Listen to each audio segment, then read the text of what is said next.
In this episode of the Business of E-commerce, I talk with Jeremy Bodenhamer about how independent retailers can compete with the giants. This is the Business of E-commerce, episode 154.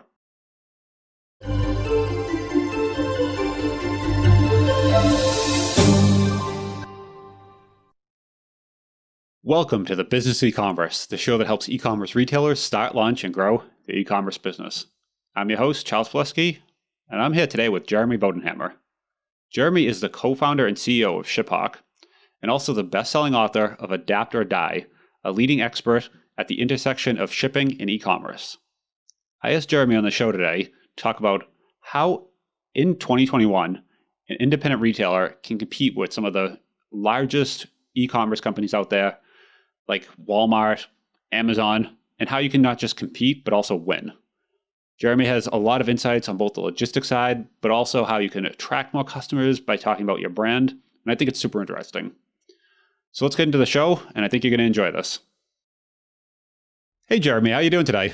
Doing well. How are you doing, Charles? Doing good. Awesome to have you on the show. I love the topic and want to kind of get into it.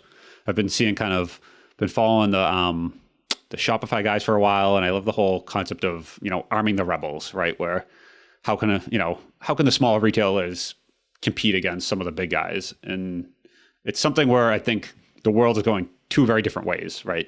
Where you have these like marketplaces, kind of Amazon, like the big ones everyone knows about, but then you have these new brands that are kind of just popping up and becoming almost household names in some cases. You see this with, some of like the big companies, like some of these. There's just so many retailers now that all of a sudden they can just build a brand name. So you've been around with ShipHawk for, you said, about 7-8 years now? You guys started that? Yeah, for about 8 years. Okay. And you recently came out with a book on also basically competing with the giants, right? Adapt or Die? Yeah, Adapt or Die came out a few weeks ago and is a survival guide for the independent merchants and how to compete against the giants. I love the cover also with the the dinosaur on there. Thank Very you. Cool. Yep. So do my boys. Yeah. So if you're talking to a small retailer, if someone's starting, 2021, right, and I want to get into e-commerce, I have some products, but they're looking at all the expectations of what you need to do nowadays, how would you start kind of guiding someone to say, okay, you have to compete, you want to come up with a product that's also sold on Amazon and tons of other marketplaces. How would you start kind of guiding someone through that process of competing? Yeah, good question. I would start by challenging them to understand the state of the current marketplace. The fact that these marketplaces, by and large, are not friends, but competitors. In the book, I talk about the 5 APIs of the apocalypse. Those 5 APIs are Amazon, Walmart, Alibaba, JD.com, and Shopify. And I predict a future that I think is a very real scenario where those 5 companies own global commerce. Every transaction, every dollar spent, and they own the entire supply chain, and they're closed supply chains, meaning they're not open to anyone. They're only open to those that are living within that marketplace, and they are competing against one another. At the same time, I'm a guy that believes that small businesses and mid-sized companies feed families and build communities. And so we need to empower those small businesses. And so if those guys don't understand who they're really competing against, it's not the other small business down the street. It's Amazon, who's spending, $200 million on each new warehouse they open up. So from there, I would take them down and help them understand that Amazon, Walmart, all these guys may be setting the buyer expectation, but us small guys still have to meet those same standards, right? The buyers still want stuff delivered fast and easy. They want low friction checkout. And so those are the things we have to deliver upon from a warehouse automation perspective. Yeah, I think a lot of people underestimate when they start looking at competition. They know their competition, right? Like, as a retailer, I'm selling X. There's these other 3 people. You probably know the names of the founders. Like you know kind of the players. But there's always it's the users or the buyers that never even got to your site, never even really considered you, that just went to Amazon and said, oh, one click, buy. Like I know as a software company here, we can, our biggest competitor is Microsoft Excel, right? Like it's almost every business software company's largest competitor because it's the people that are using Excel and they never even started to bother to look. And kind of the same thing with Amazon. It's the folks that never even got to the retailer site, right? That they just went on Amazon and they don't even know there's 5 competitors. They just know there's Amazon. So how do you even get in front of them in that case? Yeah, I break out Amazon's competitive advantage into 2 components. One is the eyeballs, right? That's the marketplace, the fact that customers are skipping Google, they're going straight to Amazon. Amazon stocks, last I checked, over 120 million products, right? You think, oh, I can find everything on there. And the other one is the distribution. Amazon has these smart warehouses and their own network of carriers. They own the planes, the trucks, the warehouses, like the entire supply chain. So I do think we have to break it up into 2 components. I spend the majority of the book talking about the distribution component because that's really my specialty. But I do spend a little time talking about the eyeballs component, the data war that's going on behind the scenes. Oh, I don't know if you've noticed if you buy things on Amazon, but a few months ago, all of the order details disappeared from the confirmation emails. So when you went online and you bought a book before, or 5 books and they're different books, and your order confirmation would tell you which books you bought, what the quantity was. Now they don't say any of that. And one of the reasons that that's happening is because Google is a competitor of Amazon. Google has invested in companies, like JD with Walmart, and there's this supposed anti-Walmart alliance with Google and Target and other retailers where all these guys are trying to compete. And so there's a whole data war played out, and the data that's important is I need to be able to put the right product in front of the right buyer when they're ready to buy, right? There's an old Charles Duhigg story. Charles Duhigg wrote The Power of Habit and Stronger, Faster, Better. He tells this story that he wrote a long time ago about how Target knew a young girl was pregnant before her own parents knew because of what she was buying at the store and the data. And that's imperative. And that's one of the tools that the big giants are using that us small guys don't necessarily have access to. But the small guys have things that the big guys don't have. The biggest one I talk about in the book is authenticity. One of the stories I tell in the book is about a company called Grove Collaborative. And Grove sells eco-friendly, healthy, natural products for cleaning, for self-care, kids, pets, all that type of stuff. Think about like cleaners, toilet paper. I mean, it's literally a direct head-to-head competitor of Amazon, selling in many cases commoditized products, and they are killing it. Their last valuation at their last fundraise was over $1 billion. They're growing like crazy. And they're doing this in spite of Amazon's best efforts. And they're doing it by being authentic with their customers, authentic with the products they sell, and they're telling their story, which is very important. Us small and mid-sized companies, we can't get away with kind of hiding in the shadows anymore.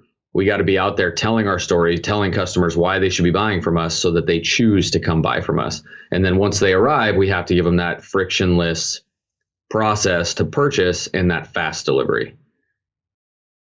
This week's episode is sponsored by Repricing.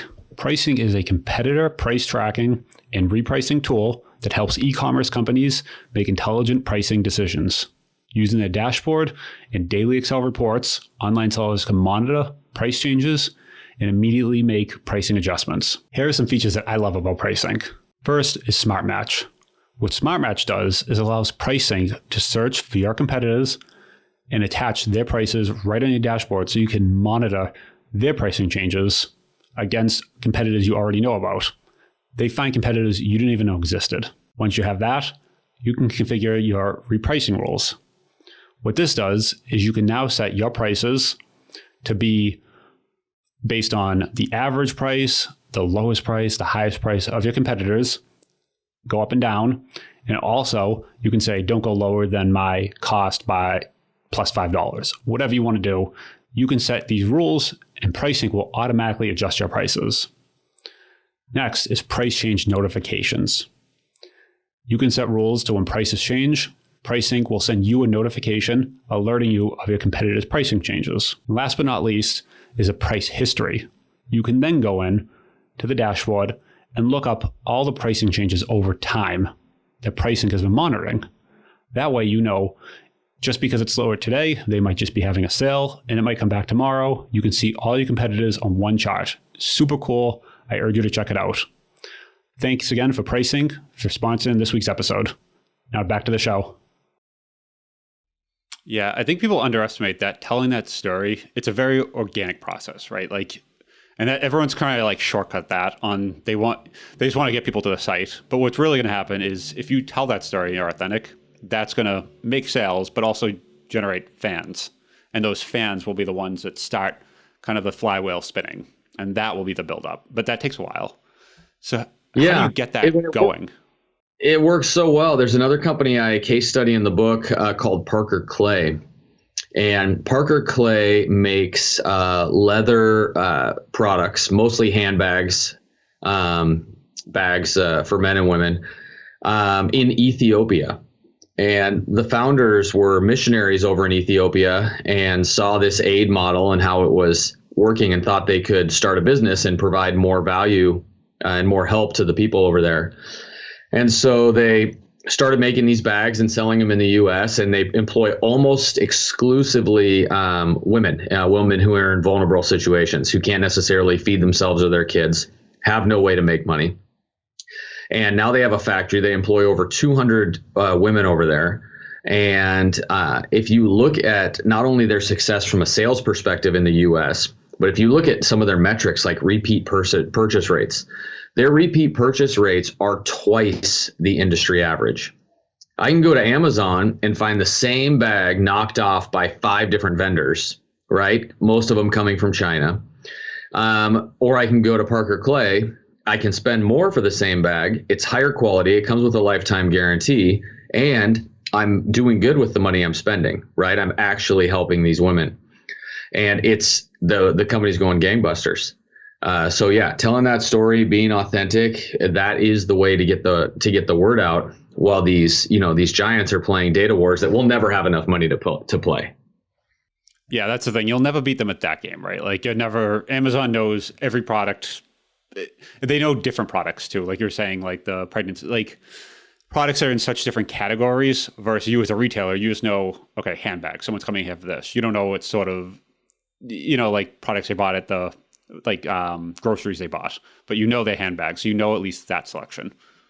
So how do you start competing and, getting that word out though? Like how do you, when you say be authentic, like how do you show that to a buyer?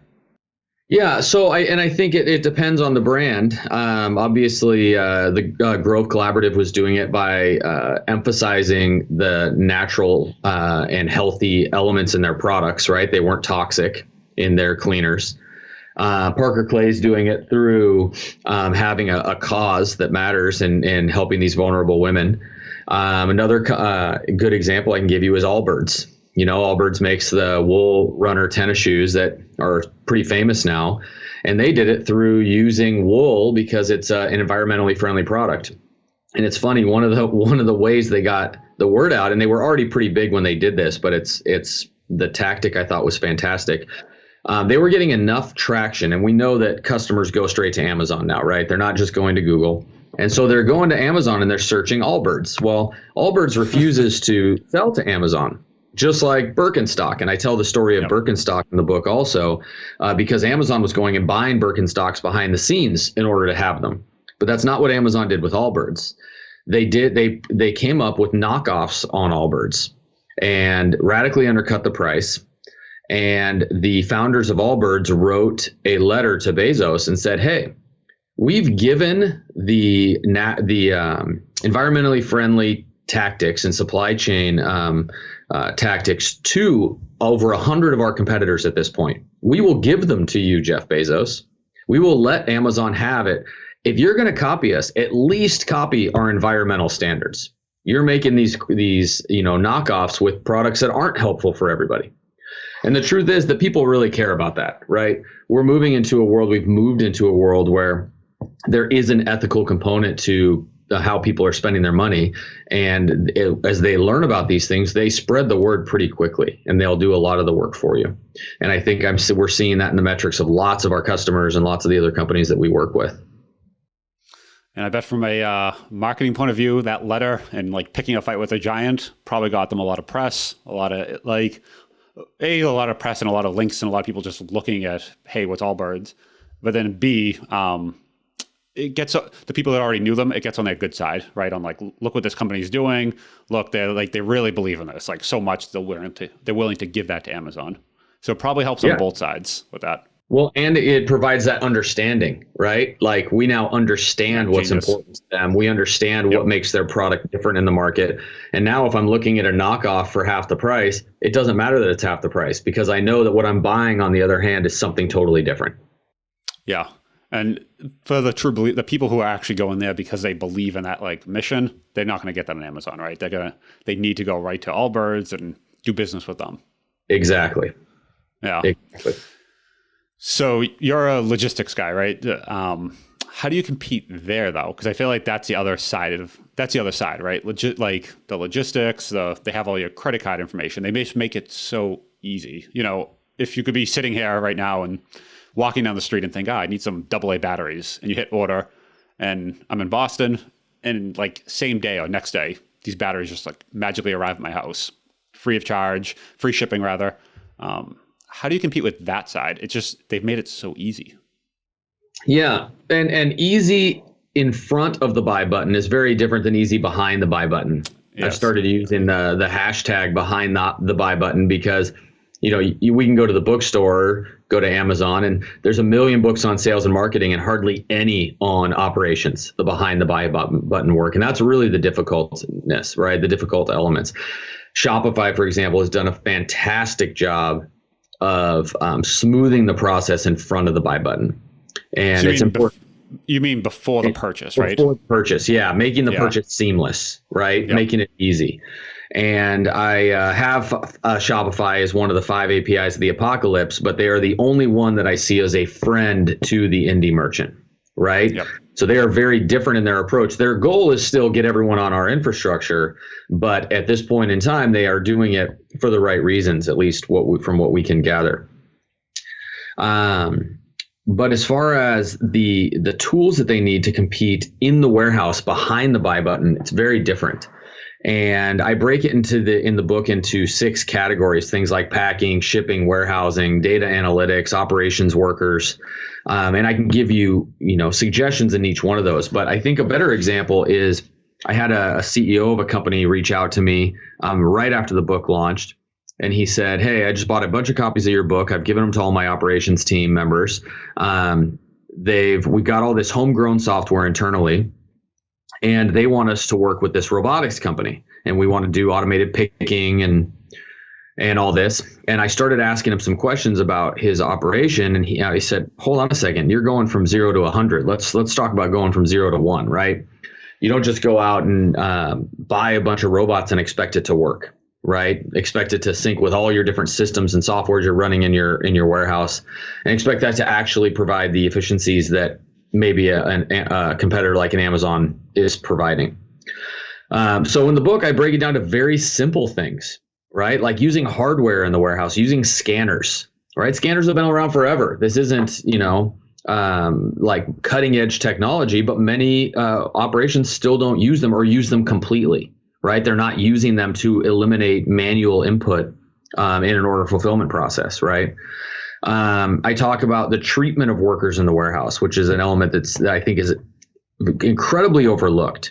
The media picks up on all the, Amazon and Walmart mistreating workers. But if you think about it, us is, we're on the technology side, but even in, the small and mid-sized company world, we invest so much in our work environment in the front office, right? And there's the best places to work, right? No best places to work are warehouses, right? What are we doing in the warehouse? We're taking out any windows, any skylights. It's concrete floors. We're putting us next to robots, not to make our jobs easier, but to make us work faster and more efficient at the things the robots can't do. Like we don't treat people very well in that scenario. And if you look at the data shows that those people don't actually perform very well for us because of how they're being treated.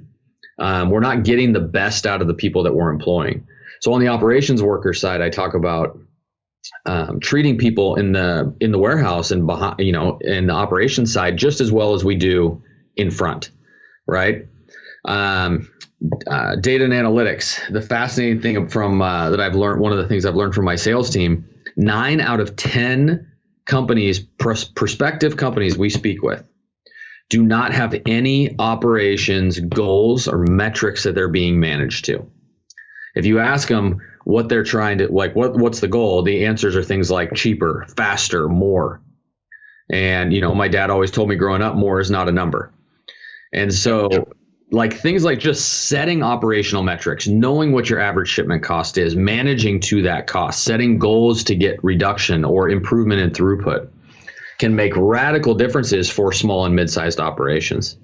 So like I said, in the book, I break it down categorically and make it very tangible. But those are the types of things we're talking about. It's funny, talk about like barcode scanners and like working environment. And just if you've ever, I actually worked in a warehouse when I was like, this was like my high school job. And like, you remember just like trying to like type and like your hands are cold, the warehouse is freezing, right? There's no heat out there. And you're trying to like type on this like little computer at the time. And if you don't have a barcode scanner, it's almost impossible because like you might be wearing gloves and like, these like little things. And it's shocking how much that slows you down, right? Because like all of a sudden, all right, get this box. Now I need to, take my gloves off, do some data entry. All right, put them back on, get back on the truck. And like, it just slows down. It like slows down the whole process. And just those little things, you don't, unless you've done it before, you don't know. Breaking down those hurdles really just like makes the process so much easier for the person working there. And they want to go fast. Like you want to pick the boxes faster. You just can't because you have to keep stopping. So then it just gets frustrating. You just end up just bogging down and saying, well, the hell with it. Let's just, let's go to lunch. Absolutely. You're 100% right. And it goes even further. Which box are you picking? How do you know that you're picking the right box, right? And then what you're typing in, is that accurate? How are you picking your carriers and your services? We analyzed like 750,000 shipments or something, and found that those shipments, the customers that those represented were misrouting almost 1 in 4 shipments in their warehouse in a single or carrier environment. So if they're only using FedEx, or they're only using FedEx in the Postal Service, they're still paying for a more expensive carrier because it's being manually selected than is available that still meets the delivery promise. And so they're just throwing money down the drain. So we don't even need to go all the way to crazy, these $200 million facilities that Amazon's building. There are simple things we can do today to make our operations radically more efficient. That's a trick. I'm always surprised at how many retailers pull this little trick, right? Where they get an order for 2-day shipping. And a lot of folks make a ton of money just doing this. And I didn't know about this until people started kind of explaining to me like why they do it. They get a 2-day, like an overnight order, 2-day, and they realize, it's like down the street from my warehouse. I can just ship it ground. It's going to make it there, whatever. Just pick the cheapest, and it'll get there in a day anyway. So in the difference of cost, it could be like $80 versus going to ship it for $3, right? Because they can just ship it ground. It's right down the street. And a lot of them at a high volume make a significant amount of money just from that one little trick right there on just downgrading the shipping because they can. Yep. The customer does not care what the color of the truck is that shows up in front of their house. All they care about is that the order is on time as expected. Yep. Yeah. I'm guessing ShipHawk kind of help with this, but also Amazon, they take advantage of this too, right? Like there's a warehouse, I know Amazon warehouse, it's quite literally down the street. So when they're saying 2-day shipping time, it's just because it's right next door.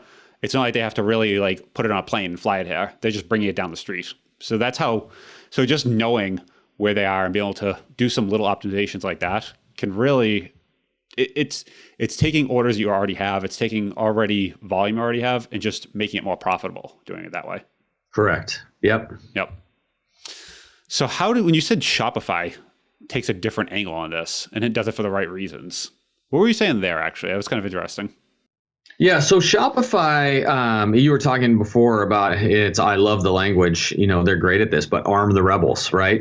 Yep. They see the rebels as the independent merchants, the indies, right? Those are who we're trying to support. That's why I wrote the book. It's the small and mid-sized companies that feed families and build communities. Our society is built around this model, right? We aren't built to have 5 global powerhouse companies that control everything and everybody. And Shopify sees this, and their perspective has been, hey, our goal is not to build the Shopify brand. Our goal is to build our customers' brands. And it's actually working so well that this last Christmas, word came out. I forgot the name of it already, which is embarrassing, because Amazon has a project, a secret project internally now, because Shopify independent merchants actually sold more than Amazon third-party merchants this past holiday season. And Bezos has been reportedly pretty upset about that. But you'll see Shopify isn't pushing the Shopify logo everywhere. They're pushing the merchant logo, right? They're pushing tools that enable those merchants as standalones and collectively. I find it frustrating. I know they don't want to do it because they don't want to become a marketplace.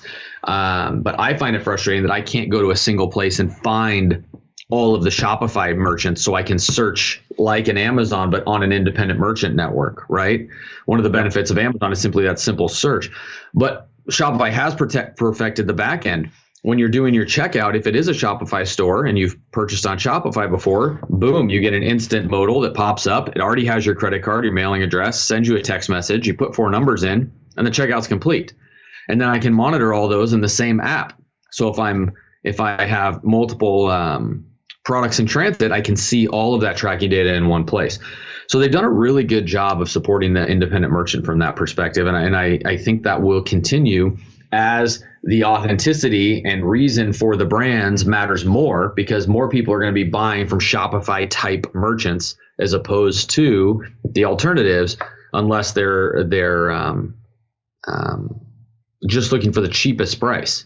In which case, I read something a few months ago that something like 40% of the Amazon third-party merchants now are based in China. And so we're actually buying things from overseas. It's different quality. We don't know if it's authentic.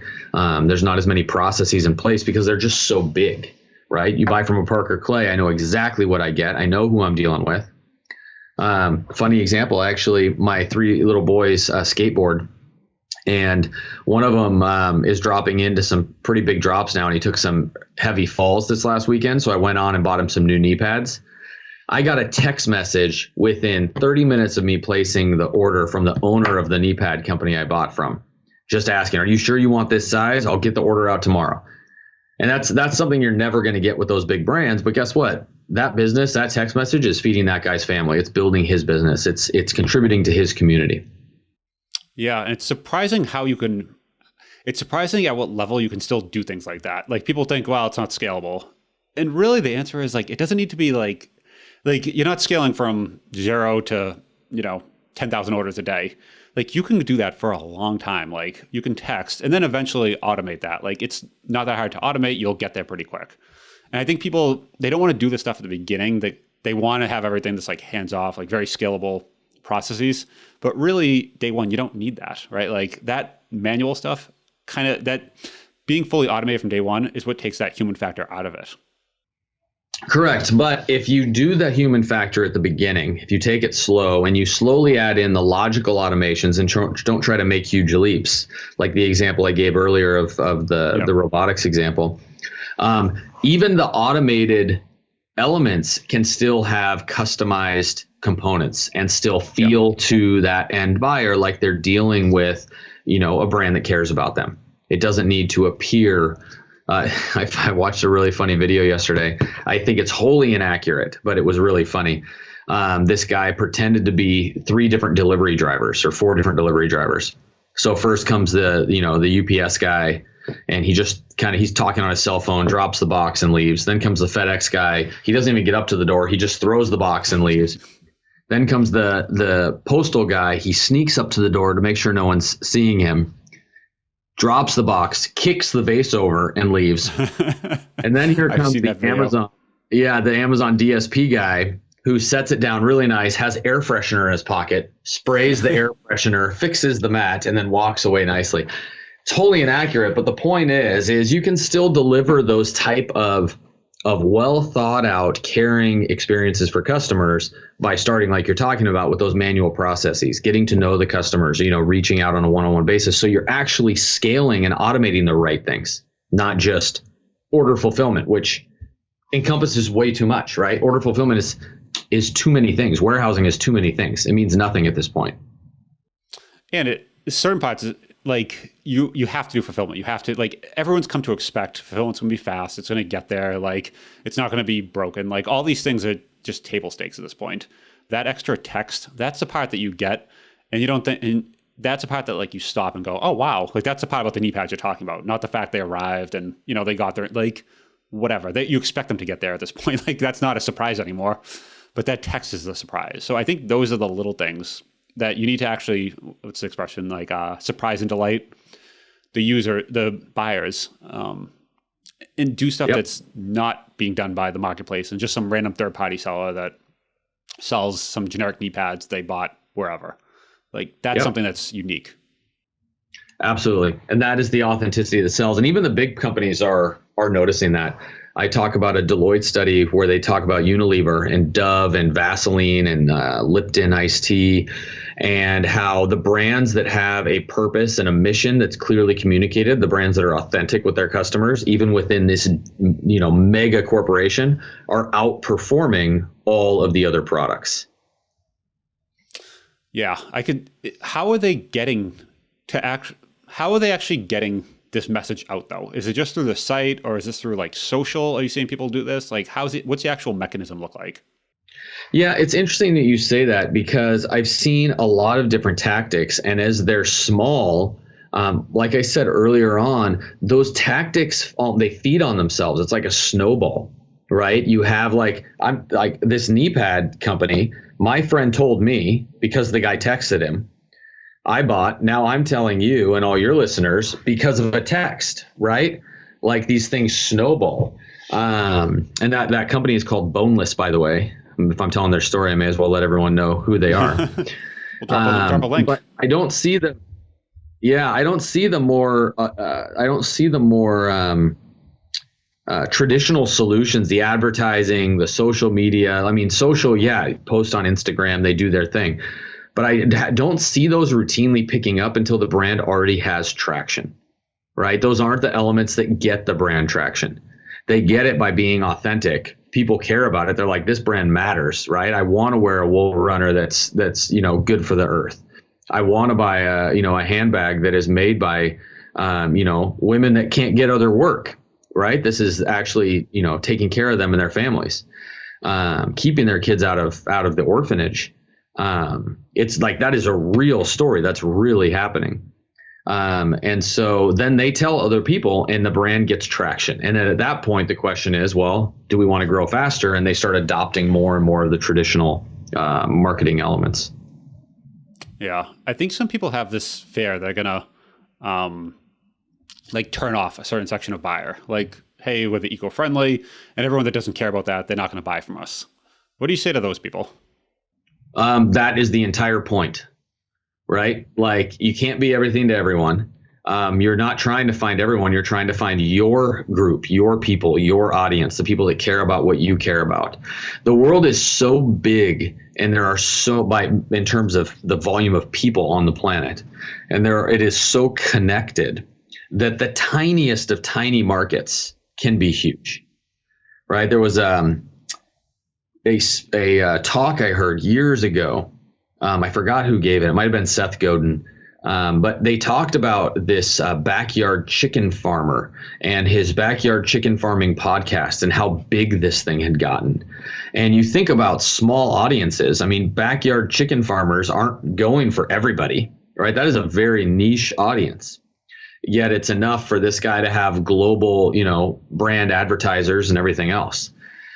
So the entire point is to disqualify just as much as it is to qualify your ideal kind of target audience.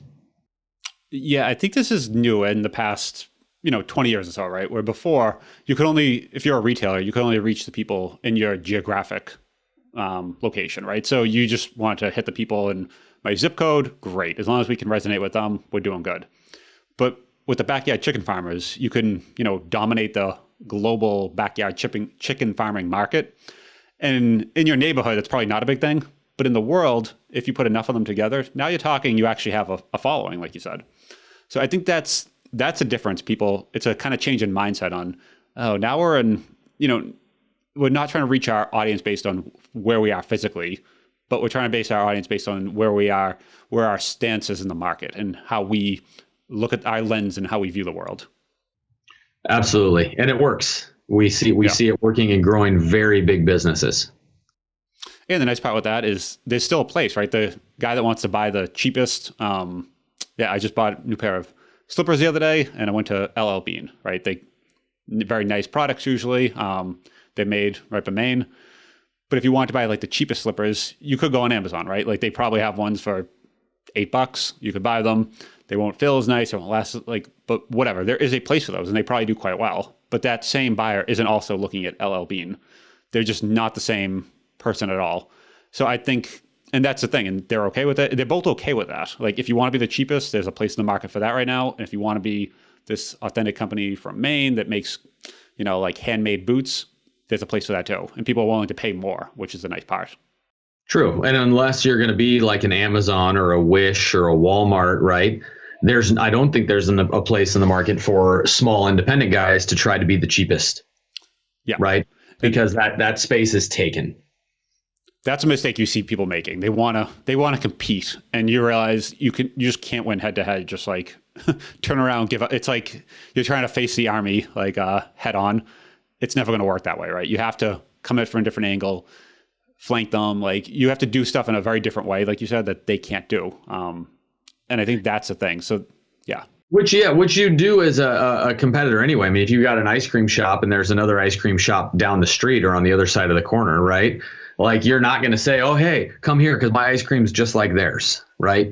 We're already looking for differentiation in our businesses every day. So I think it's just recognizing Amazon and Walmart, these guys are monster competitors, and there are some things they do very well. So let's do what we do very well. Let's be true to what we do and make sure that our audience knows that.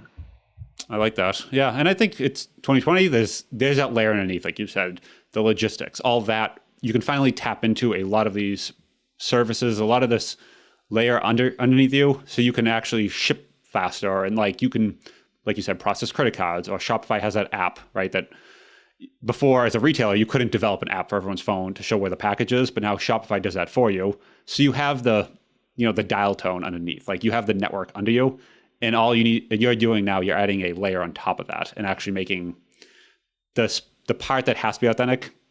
Fine, you can do that. But like getting the order out and processing a credit card, no one really cares about how that works. That's just kind of the dial tone. So it's really, finally, I feel like we're at a point where we've built that bottom layer. That part's actually pretty easy for a merchant nowadays. And now it's that customer facing side that you can actually customize and make your own. Yep. I think that was well said. Oh, all right. Well, thanks for that. Well, maybe that's a good place to end it then. If anyone wants to kind of check out the book, kind of learn more about what you're working on, what can they do that? So they can go, the book is on Amazon. It's Adapt or Die. I can be found on my website at jeremybodenhamer.com. Bodenhamer has one M. I can also be reached at ShipHawk. That's like the boat and the bird, shiphawk.com. Awesome. All right. I will link to all that in the show notes. And thanks a lot for coming on today. I appreciate that. Thanks, Charles. I appreciate it.